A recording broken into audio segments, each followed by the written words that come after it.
Hello again, everybody, and welcome to a new episode from Ruby's Elite. Today we're going to work on a 1989 Honda Elite E, a bike I just acquired a couple months ago. You can see I'm sorry I kind of started without you. The handlebar plastics, I started taking them apart because the headlight does not work at all.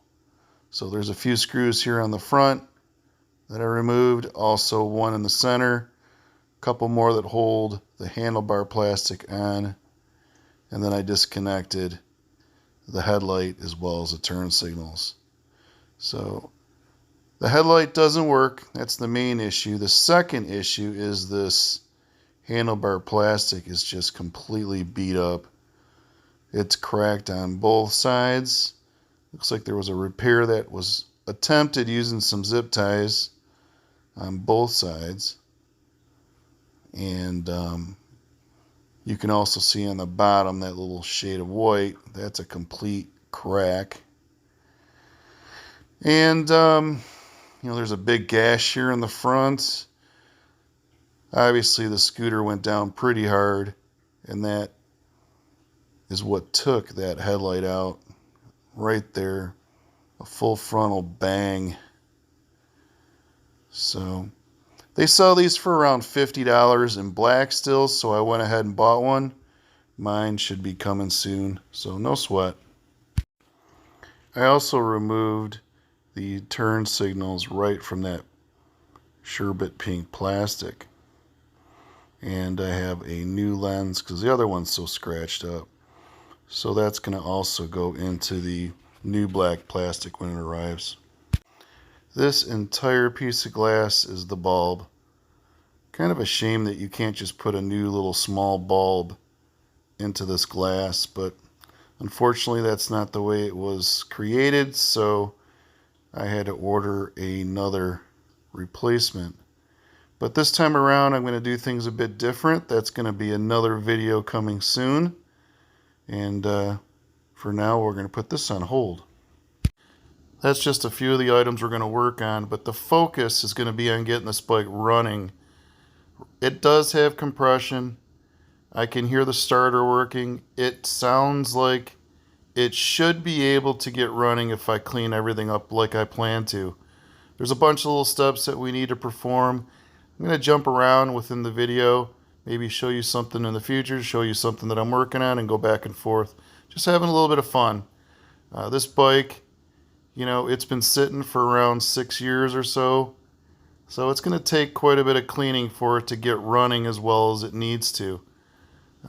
But let's get started and have some fun. We're going to jump quickly right into the future. I took the carburetor out, and to no surprise, take a look at all the varnish that's in the float bowl. I don't think it would have started if I tried to kickstart it 1,000 times. And the previous owner tried to start the bike for me while I was looking at it. I don't think it was ever going to start now that I see this. Look at it, just coated with yuck and muck. So that main jet, I'm sure that's got varnish all inside of it as well. I noticed that in the float bowl, when I first pulled it out, there was like a sludge in there. I dumped it out. And also, the float itself's got some gas that's rolling around inside of it. So the float doesn't work. There's some things on the other side of it that also don't work. We'll get into those. But all this adds up to a brand new carb has been ordered for a replacement. We've taken off the left side plastic, and we're getting acquainted with the innards of this bike. And you can see that, like I've already shown you, I've removed the carburetor to check that out. The air box, it's also been removed, and there was no air filter on the inside of it. The previous owner stated that the filter fell apart in his hands. He never went out and bought a replacement, so that's kind of where it sits now. But we're going to go ahead and use some degreaser on all that stuff and get it all cleaned up. The plastic, which I'm showing you now, it's in pretty good shape. I mean, there's no major cracks or anything in it. There are some tire wraps that hold the very end that goes up to the front plastic. But overall, it's in really good shape considering it's 30 plus years old and it was in a wreck at one point. So no worries there. But we'll continue with getting more of this stuff cleaned up and moving on. I removed the other side panel and we're going to take care of the gas tank next. We also went ahead and removed the storage, which is right here. There's just a few bolts on the inside and a few on the outside that hold that on. And the gas tank is where our focus is. We had to remove that storage in order to get the gas tank off, which it's definitely going to need to be cleaned because I could see some varnish in that as well. So I went ahead and purchased a new siphoning tool and it works great. You can see I've got one half of it going up to the top of the gas tank. And as long as the gas tank is higher than the storage container that the gas is going to, it'll flow perfectly. And you can see after a couple squeezes, you can see the gas is going right into my storage container. So we'll let this all drain out, and for once, we'll get good use of the fuel gauge being in the rear. It's easy for me to see. I guess it's the one time where I appreciate it being in the rear of the bike. You'll see the needle. It'll start to slowly go further and further closer to E, which is telling me the sending unit is working, so that's positive as well. At least I know it works. You know, when it comes to these bikes, a lot of the stuff you can't check while it's sitting there at the seller's house. So by doing a lot of these different things that we're performing, that's when you find out if it actually works. You're looking at the petcock along with the tank. Everything's going to need to be cleaned up. The fuel line that's right next to it, that'll get replaced. And just go over this. Get all that old oil out of that oil tank. A lot of little steps will have to be completed in order to get this thing running good. I just don't wipe it off and say, okay, it's pretty. No, I clean all these things out so that it's running the way it did when the bike was new. The ads are so discouraging when you see them where they have folks just say, clean out the carburetor. Oh, it doesn't run. Clean out the carb and put some gas and it'll work. Yeah, no, not. So we removed all the gas finally, and you can see the actual filter for the tank right there. That was inside of the gas tank right beyond where the petcock is. And if you look underneath in here, you can see in the top left corner of the tank that there's quite a bit of varnish that we're going to have to clean. And there's also some other stuff rolling around in here. So this is going to get thoroughly cleaned so that we don't have to worry about anything coming out of here and then going into our new filter or passing or getting into the petcock that we're going to replace, into the lines. We don't need to gum it all up all over again, so we got to start with cleaning out this tank. So I added the muriatic acid to the tank, and it's moving around in there right now. You can see it starting to cook up that varnish and rust that's in that corner. On the bottom of the tank, I just put some duct tape, you know, at the bottom where the threads are for the petcock. Definitely make sure you remove your petcock before doing this. And it'll take maybe 5 to 10 minutes of just moving it around in there. You can see a little bit of the fumes. Definitely not something you want to breathe. I'm getting a little too close here.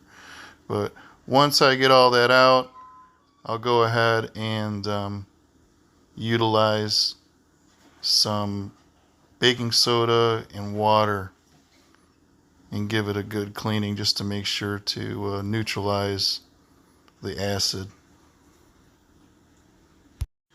Just to do a quick comparison of the old filter and the new, you can see the old one is loaded with varnish, all kinds of muck and nastiness.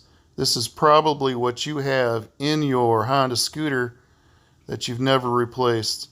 this is what it would look like if you went and purchased a brand new petcock. And when you purchase a new petcock, it comes with one of these filters.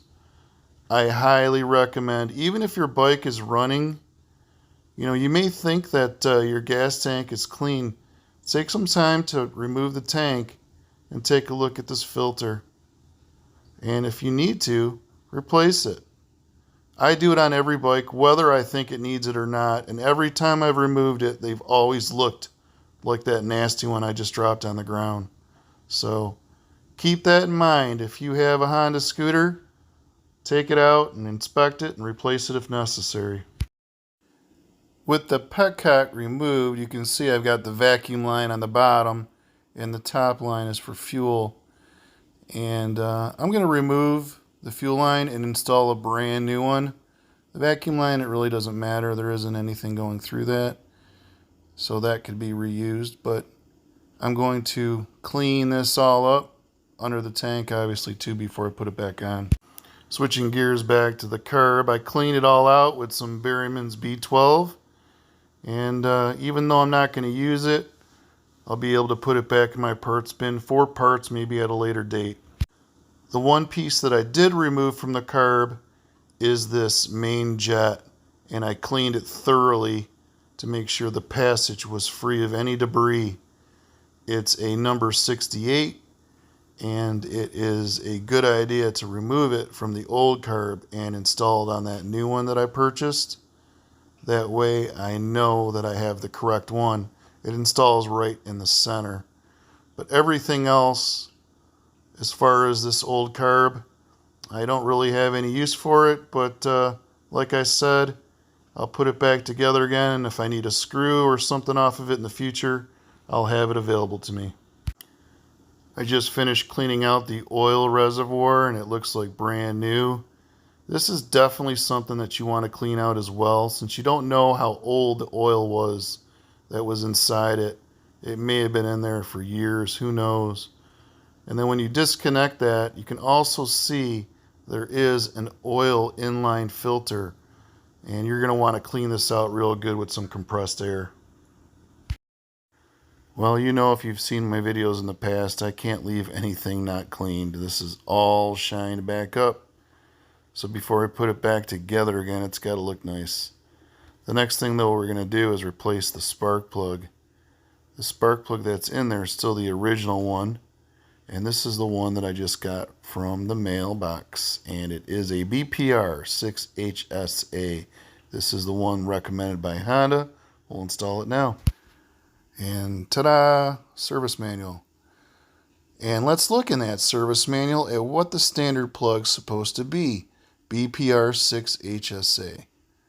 And that's what I have in my hand, of course. BPR 4HS is not even listed at all here. HSA is. So this plug is definitely not going back in the bike. It's not recommended by Honda, and therefore it is gone. See ya. So this is going to go into the bike, which is the standard plug. And then we also have to gap it prior to putting it in. And of course, the service manual tells you exactly what to gap the plug at. 0.024 to 0.028. And we'll use the gapping tool in order to make sure that it is done perfectly. Jumping back to the carburetor, I really wanted to see if I could get the bike to run. That is another reason why I cleaned this out. I had ordered a replacement carb, but I was trying to see if I could get this float to work appropriately since it was filling up with gas. The pin that is right underneath here, to see if that would actually go up and down the way it was supposed to without being all gummy. The actual pin is right here at the top underneath here. But those weren't even the main issues with this carb. The main reasons I purchased a new one was because of these two inlets. The gas here and the oil inlet. Neither one of these were in the actual carb when I took the lines off. They came with the lines. They're actually pressure fitted right into the steel and neither one of them were staying there. So I used some of this JB Weld metal to try to keep them in place, and that's what you see here. This was only meant as a temporary fix, just to see if I could get the bike started, because like I said, it hasn't started yet. This bike has not started in 7 years, and I wanted to see, what would happen if I could get this to work somewhat before the new carb arrived. And it no matter what I did with this thing, I could not get the bike to start. So the new carb actually has arrived today, and here it is. And it looks the same in every fashion, except, of course, you're noticing right away it is a Chinese carb. But it'll do. I found these carbs to work just fine. So when they send you the new carb, you can see right inside there is a new pin assembly along with a spring and a little body that goes around it. Those are going to go onto your old throttle cable, removing the old spring and everything off of the old one and installing what came with the new one. So it is a different size. So when you go to remove it, just make sure you use all of the new parts and nothing from the old carburetor.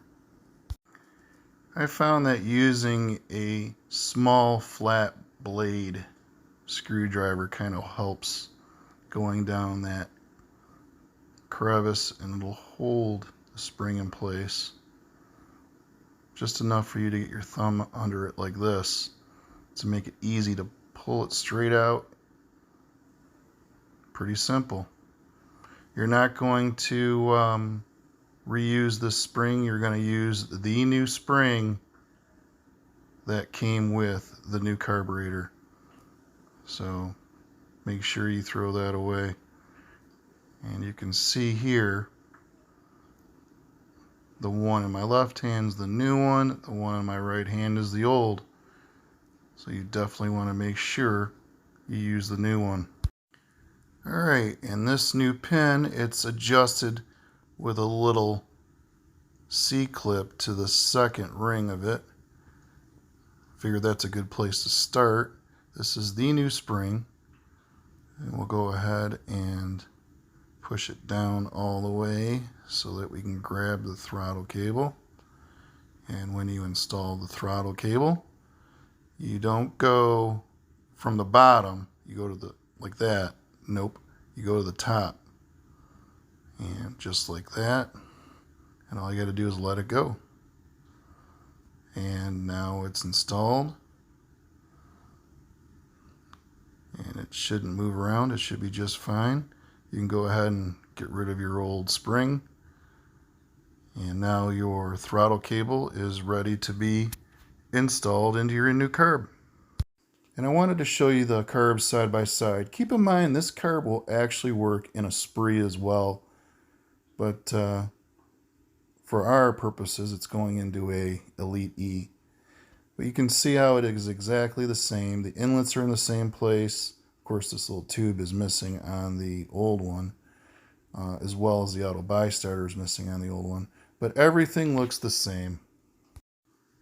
Unlike the SE50s that I replaced the carb, you didn't need the insulator ring, but for this particular carburetor, you will. Also, there is a new gasket to install as well. So we'll go ahead and install the insulator ring, which I have. It's right there in place. And then when you go to put the carburetor on, gently, not to get anything moved as far as the insulator ring or the gaskets, go ahead and hand turn them on, and then utilize your nice little wrench like I have here to secure it down. Alright, now that we have that installed, we have all the lines that have to be attached to work on next.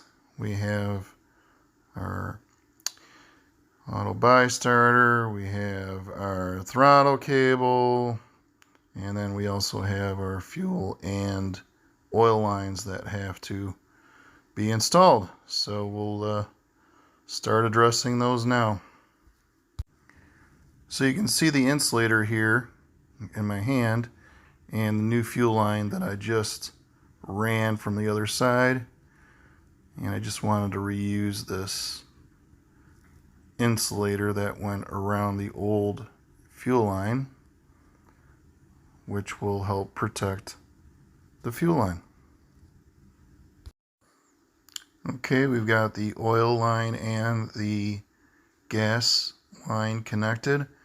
We still have to install our auto buy starter, which is going to go right under here under this little rubber coating, and then there is some metal expandable and retractable hooks that will allow it to all stay in place.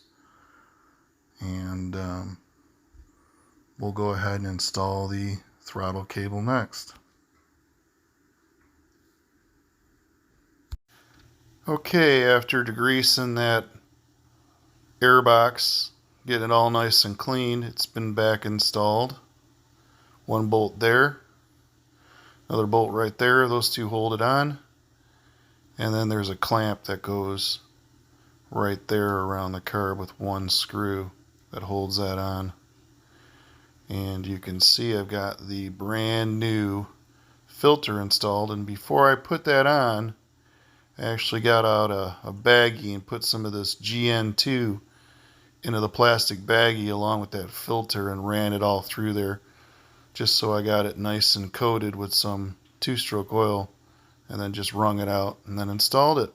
Keep in mind as well that shock that's behind there, I also removed that and cleaned it. I didn't show that in the video, but it's just a couple of bolts that hold the shock on.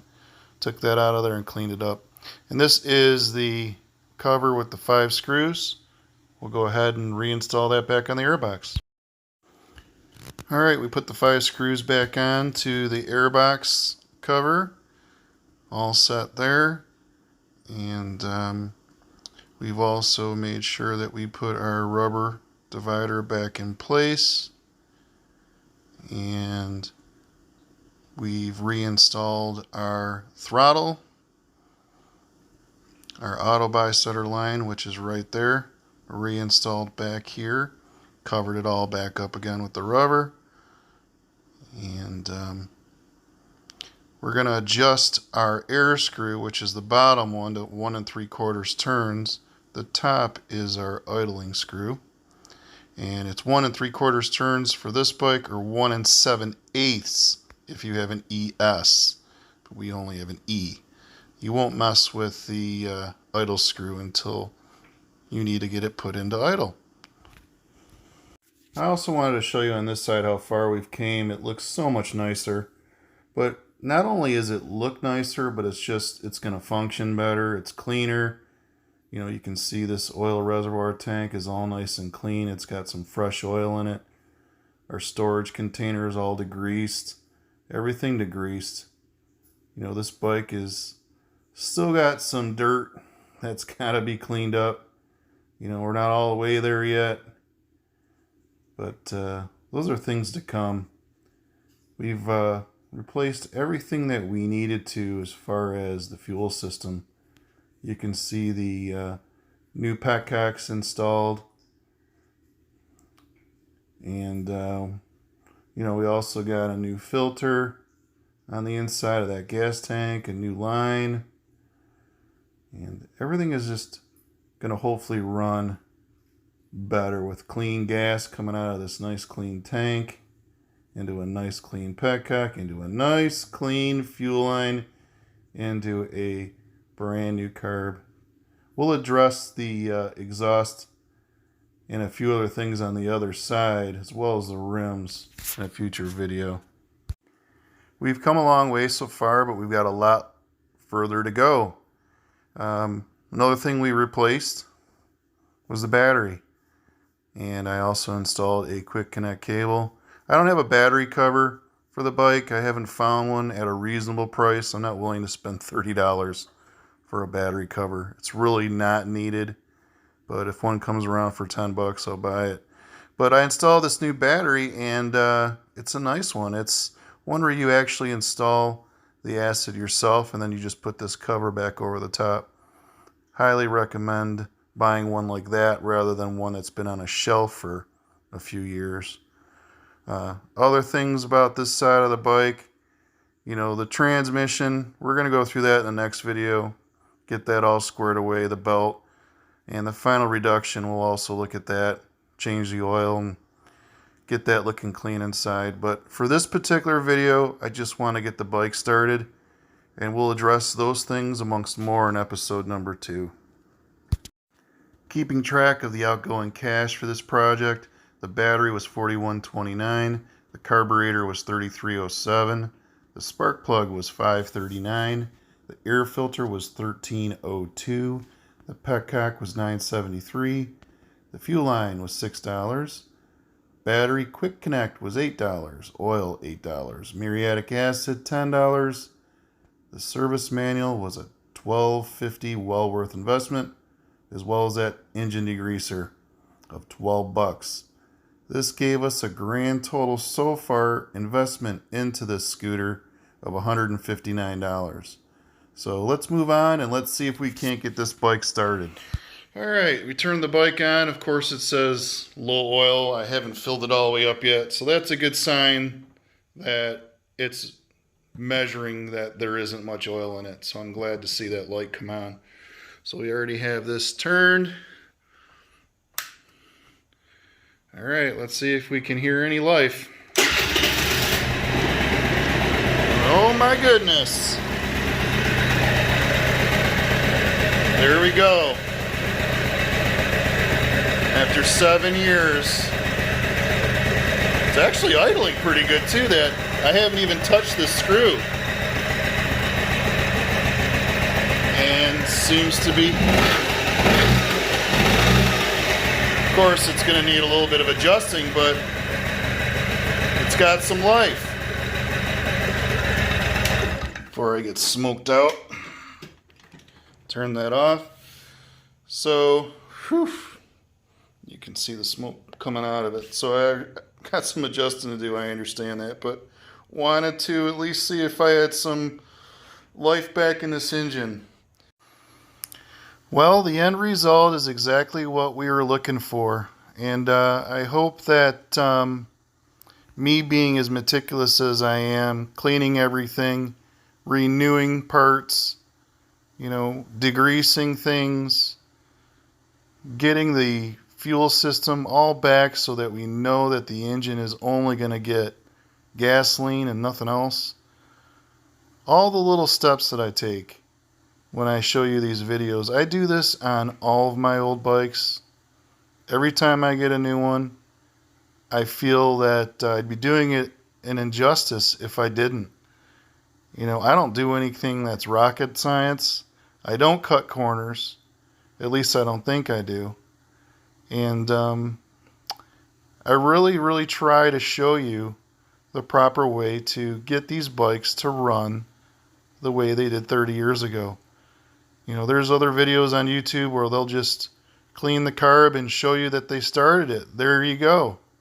And the bike, oh, they'll come back and say, well, the bike runs a little erratic, or, oh, it just cut out, or this or that. That doesn't happen when I show you what I do. When I go through all these different steps and take care of what I think should be taken care of, the bike runs great. $159 invested so far, and we got it to start. You know, there's always going to be a little bit of investment in these. So don't think that you're just going to buy it and clean it and run it, because that's what you think. I got news for you. It's not going to run as well as you really want it to. Where, you know, so far, you know, I haven't invested that much. I bought it for $250. I put about $159 or so in it. So you're talking $400 investment to get it running. And that makes it worth it. But there is going to be other things. I'm going to put new tires, of course. You know, I'm not leaving those tires on there. And new tubes. And I'm going to go ahead and clean up the rims, get rid of all the rust. You know, those other things that I did in my last video. And I'm going to do it on this bike as well. Just to not only make the bike look nice, but just make it make it feel and look like it did in '89. But that's going to do it for this video. If you like my video, subscribe, thumbs up. Thanks again.